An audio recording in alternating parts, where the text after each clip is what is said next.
The husky pressed against the baby on the couch and refused to move. The family thought he was being possessive. He was the only reason she made it through the night. Nobody in that house heard what Storm heard. Lily was 6 months old, small for her age, sleeping on a schedule that her parents had spent 11 weeks building with the careful devotion of people who understood that sleep deprivation was its own kind of medical condition. She slept in a bouncy chair in the living room during afternoon naps, close enough to hear, close enough to reach. Storm was a 3-year-old Siberian husky, silver and black, with the kind of high-alert attention that made him an excellent watchdog and a persistently complicated companion. He was not a cuddling dog.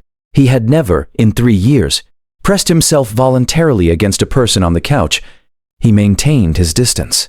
He watched from across the room. He did his own thing in a way that their training instructor had once described as beautifully independent. What he did on Tuesday afternoon was not independent.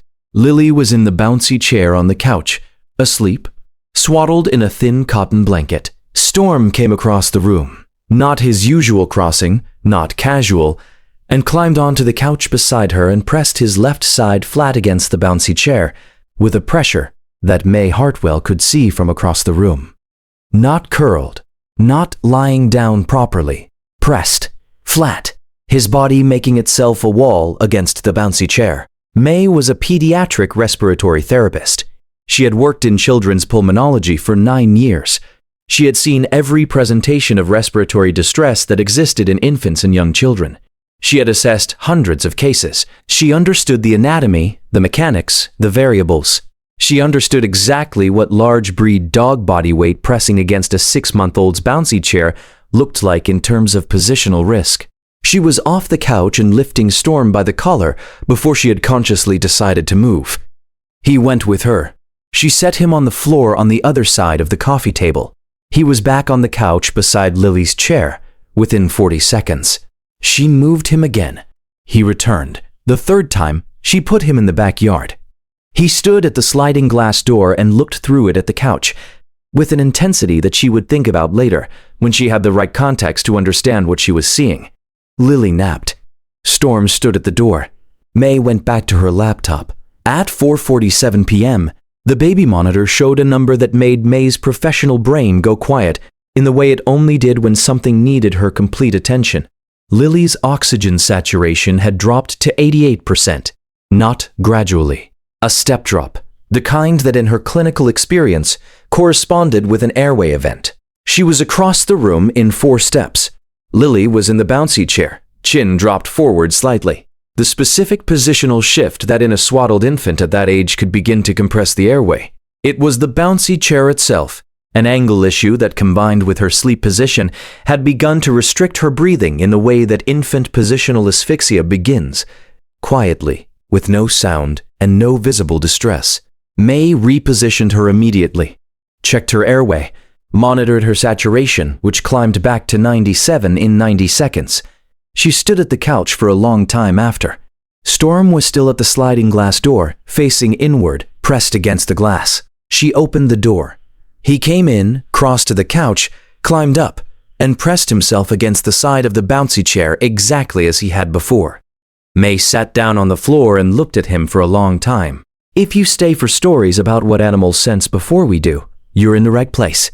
Subscribe so you don't miss the next one. She called Dr. Marcus Webb, the senior respiratory therapist on her unit, the next morning and described what she had seen.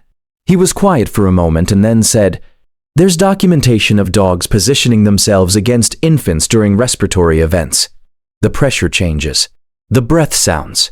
They hear it before the monitors register it, and they respond by pressing close. A behavior that in some cases has physically opened the airway through positioning." He paused. "In your case, what Storm was doing against that chair, it may have been maintaining the angle, keeping the bouncy chair from the degree of recline that was causing the problem." May sat with that for a long time. He had not been possessive. He had not been overattached. He had positioned himself as a brace against a chair that was causing harm to the baby inside it, and she had removed him 3 times and put him outside while the chair continued. She bought a new bouncy chair that afternoon and donated the old one. She moved Lily to a firm, flat sleep surface. She set up an additional oxygen saturation monitor that alarmed at 93%. And every afternoon nap, Storm sat on the couch beside Lily's new flat sleep area, not pressed against it, just beside it, watching, with the patience of an animal that has decided where it needs to be and is going to stay there. Has your dog ever done something you couldn't explain until it was the only thing that made sense? Tell us in the comments. These stories deserve to be heard. She doesn't use a bouncy chair anymore. Lily is 2 now, running everywhere, mostly at the dog. Storm has reacquired his independence. He sleeps across the room. He watches from his own space.